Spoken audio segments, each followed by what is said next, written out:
நாடாளுமன்ற வளாகத்திற்குள் குடியரசுத் தலைவர் திரௌபதி முர்மு வந்திருக்கிறார். சற்று நேரத்தில் நாடாளுமன்ற கூட்டம் தொடங்க இருக்கிறது. இந்த நிலையில் அந்த காட்சிகளை நேரலையில் பார்க்கலாம்.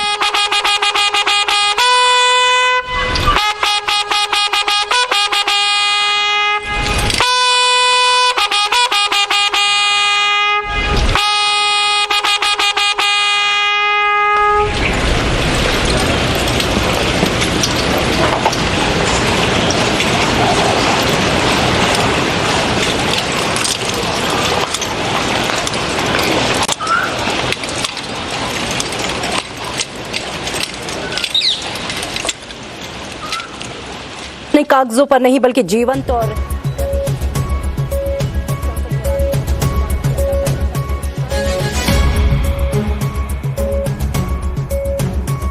நாடாளுமன்ற பட்ஜெட் கூட்டத்தொடர் நாளை நடைபெறுகிறது. இந்த நிலையில் தற்போது அந்த கூட்டத்தில் உரையாற்றுவதற்காக குடியரசுத் தலைவர் நாடாளுமன்றத்திற்கு வந்திருக்கிறார். அவரை பிரதமர் நரேந்திர மோடி வரவேற்று அழைத்துச் செல்லக்கூடிய காட்சிகளை பார்க்கிறோம். கூடுதல் தகவல்களை செய்தியாளர் சுசித்ராவிடம் கேட்கலாம். சுசித்ரா, இது குறித்த விவரங்கள். காயத்ரி, நாடாளுமன்றத்தினுடைய பட்ஜெட் கூட்டத்தொடர் தற்பொழுது அதிகாரப்பூர்வமாக தொடங்கி இருக்கிறது. அதில் உரையாற்றுவதற்காக அணிவகுப்பு மரியாதையை ஏற்று குடியரசுத் தலைவர் திரௌபதி முர்மு நாடாளுமன்ற வளாகம் வந்தடைந்துள்ளார்.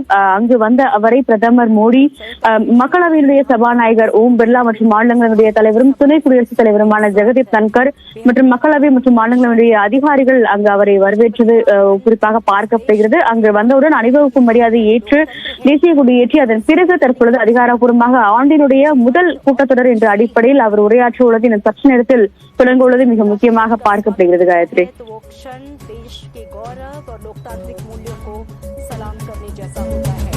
சுசித்ரா, இப்போ நாளை தாக்கல் செய்யப்படக்கூடிய பட்ஜெட் அப்படிங்கிறது மிகப்பெரிய எதிர்பார்ப்பை ஏற்படுத்தி இருக்கிறது. இந்த நிலையில் குடியரசுத் தலைவரின் உரை அப்படிங்கறது எதெல்லாம் உள்ளடக்கி இருக்கும்னு எதிர்பார்க்கலாம்?